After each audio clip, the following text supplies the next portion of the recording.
về tận nun thì nó là ta xin mang lên thì lọ mình nhớ thế nên nó mà thầu lo mà thế nên nó to thật lỡ chỉ không một thế còn nó mà nó lo từng to nè để cú mới giờ là đã phải trở lại sai đó phải nhau đó là lời lúc các cô liều cho phân rồi để cho thế tua ha để phải ta tạo nón thế nữa nè để trở lại sao để nó thế để lần làเลยđể phải sao để ta đàn chuồn ta lên nó từ lì mà chuồn từ lần từ nè chuồn trên nó mít thế mà lên này từ nó mít thế thế là trên nó mít thế đó là ta lơ trên nó mà mít thế ta mà làm chúa đó là ta tập liền đó nè tại nó nhiều món gì nhiều lúc dân trong chỉ có bao con bò là em không cho chỉ nhiều quá bà sống cũng tao chưa chèn cũng là đúng là có bây giờ này tại tao chưa chèn có làm cũng quá bà sống có làm cũng có lúc trong chỉ có bao con bò là sống khó hát có tại có lúc là có chọc cuốn xe mà chỉ lo tới má lo mê má có món nhiều này món chục đó này có chỉ là món chữ này để có lên sông tàu luôn nó lọt tay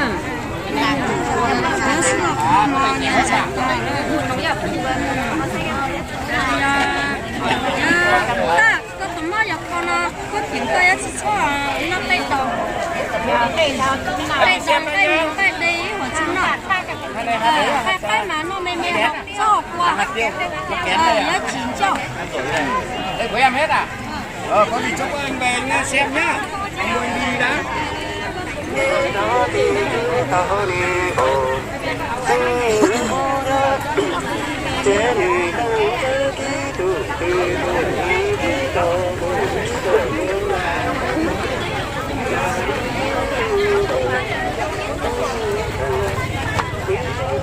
cái tiền gì kéo đi cùng đi lấy không má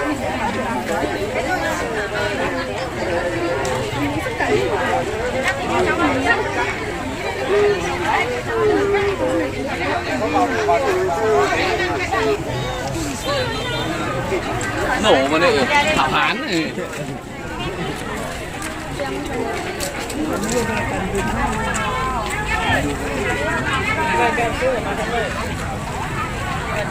hiện bây giờ lai là thực hiện nó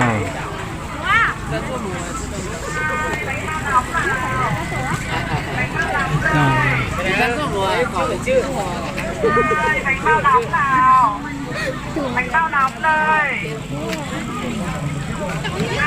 bánh bao nóng nào bánh bao nóng đây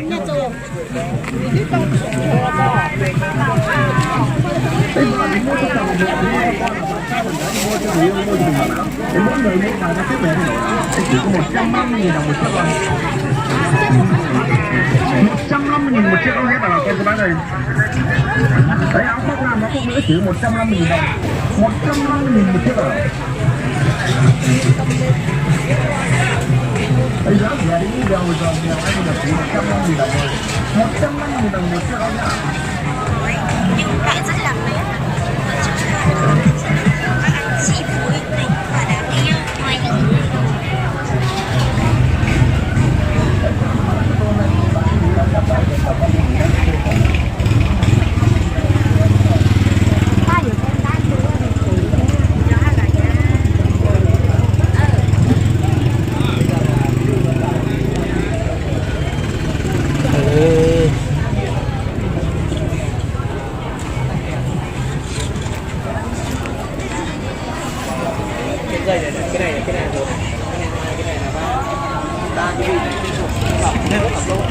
Và cái loại dây sông trắng này rất là ít người biết đến.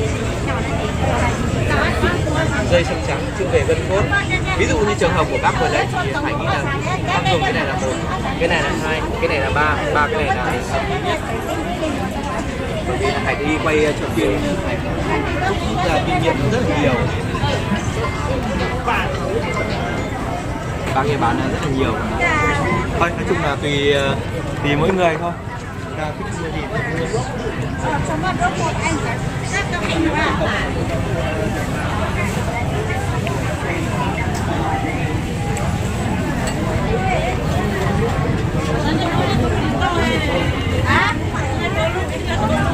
Hả? Dạ.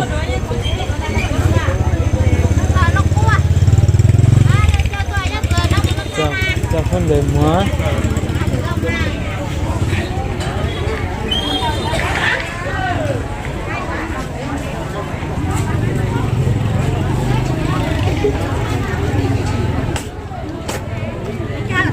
Dạ, cho ha. Không dùng một đồng tôi ra. Chỉ là anh nào bắt tôi à? tôi là tao nó. Anh giúp cái nào lúc này nè.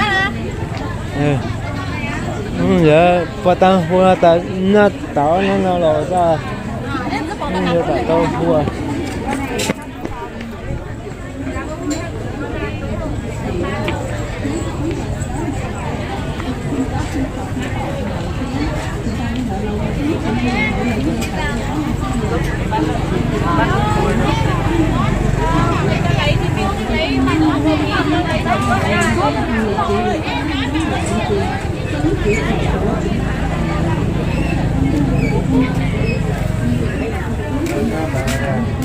Quay video về rồi.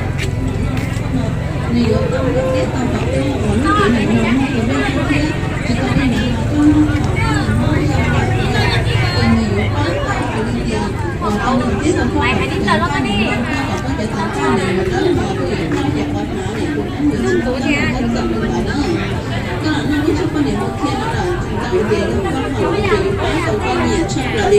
Chúng nên ta tụi nhà chế lỡ lò xí lúc số quan niệm lo lấy nhiều thân cầu ly thiết chỉ ta đi hỏi lò là cô chỉnh về tề lọ Rồi cho đây cái chân đi đá thì nó có yêu khẩu nên là cái quan niệm nó cái món nó báo từ bên trong là nên quả ta tiến đến xã hội bây giờ nó cái này bây giờ nó cái gì mà sao lại nói là không có phải món này má không là buổi trưa khỏi cái quán giá buổi trưa khỏi cái quán giá là non nó kia là mua sẽ đi vay luôn mà mua ý là mua đúng hơn thì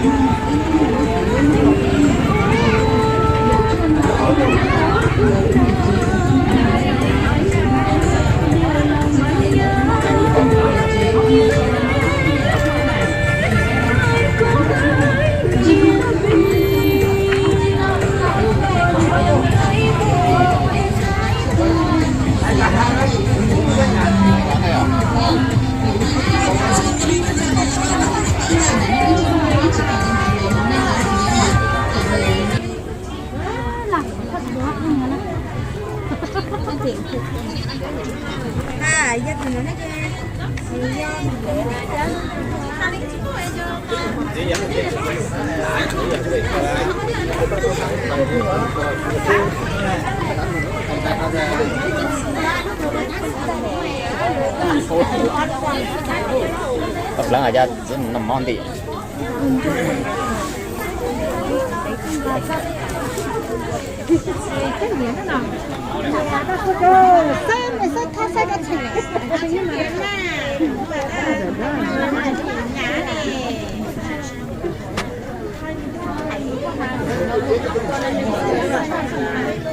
Xong à,有lúc không nắng à,吃好也就啥来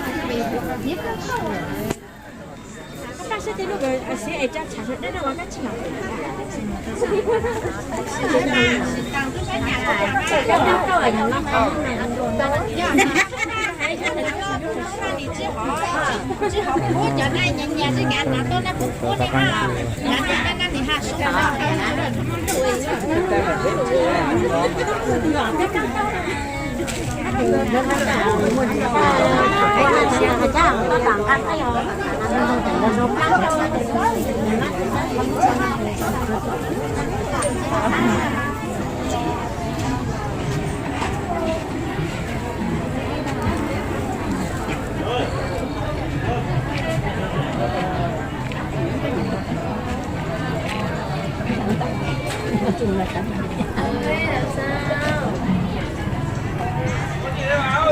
nó bây giờ tôi kiểm tra tôi thấy rằng không có nữa thì sẽ ở lại phòng mà đã chua chỉ ta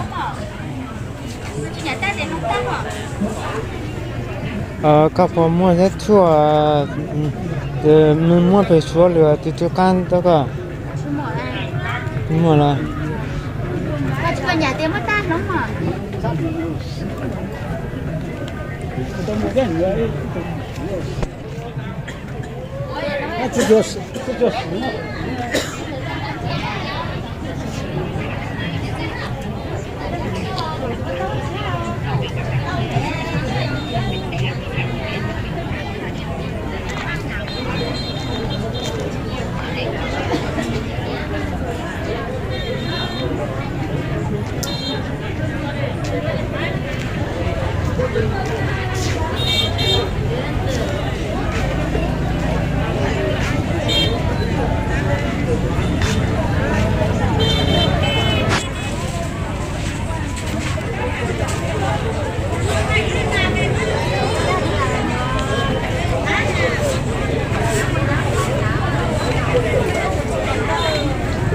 rồi từ do tới đây kể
Vâng, ứng dụng công nghệ mới dẻo bằng lái xe chứng minh nhân dân có ép lắp tích bìa đỏ giấy khai sinh giấy xe ép chất lượng cao lấy hai tôi xuyên cắt chìa khóa nhà khóa tủ khóa xe máy khóa ô tô có cắt được các loại chìa khóa ai cắt chìa khóa đây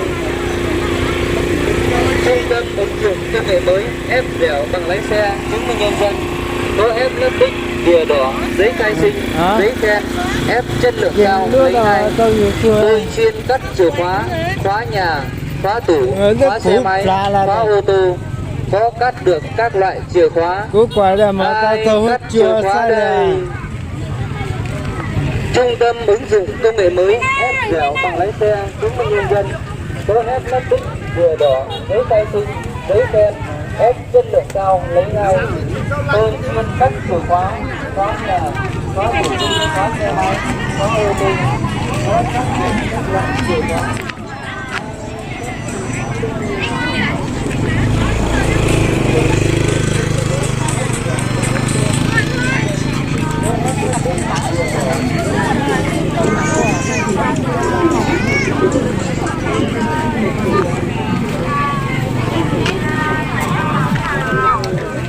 bánh bao nóng đây. Ơi, bánh bao nóng nào. Bánh bao nóng đây. Ơi, bánh bao nóng nào. Bánh bao nóng đây.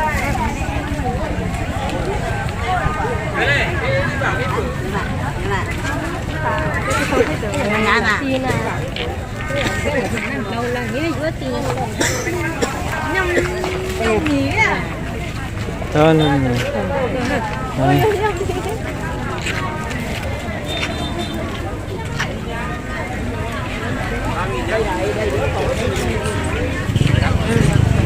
Với 30.000 cái đồ chơi, nó có chơi cả khác. Cái này có gì thì nó hỏng hết. Ôi thế nó khá là chơi cẩn thận, chơi cẩn thận.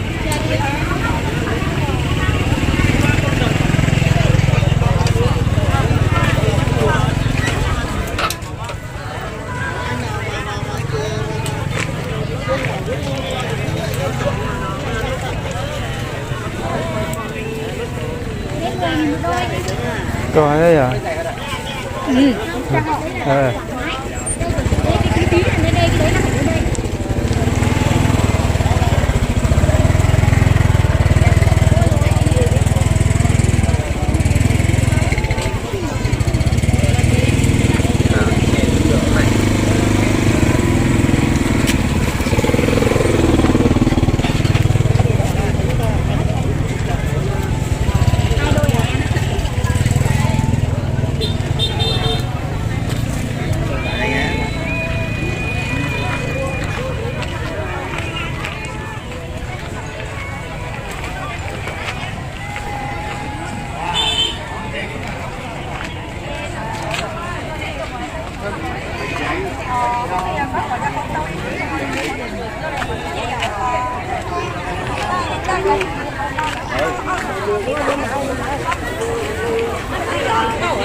Nó chỉ giờ đó nằm chỗ đó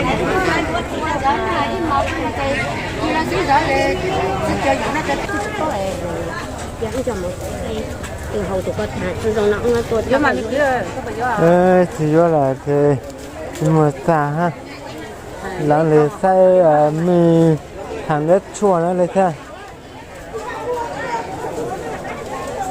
với mùa ra nó cũng là bổ cả tại hối thì ta cả những khu bắt ta từ mắc cả thế này mà rõ à cái khuôn non đầu là cái gà cái con non đầu là cũng là bổ cả tính tại to cũng tính to sai cả này tôi sai vậy à nhà tin này tin bỏ chết chồng à bây giờ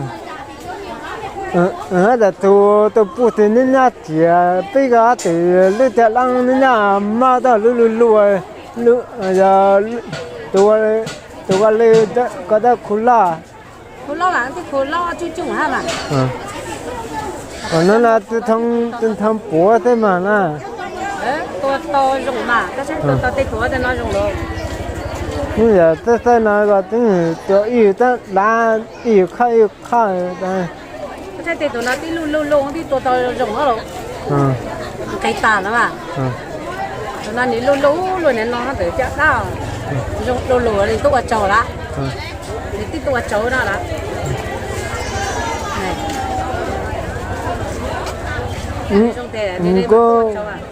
cũng mua tí to hay có tên sai còn lúa mua tí to hay cái đấy bỏ là cái đấy tôi sai cái đấy bỏ là băng gặp phần lâu lúa bây giờ đang để giờ mình tập phụ cũng nạp chứ chung chỉ bỏ làm gì là dù ta bỏ lên nè tao là sai dù chỉ bỏ nó tí là chứ chung dù chỉ bỏ này Hãy subscribe cho kênh Ghiền Mì Gõ để không bỏ lỡ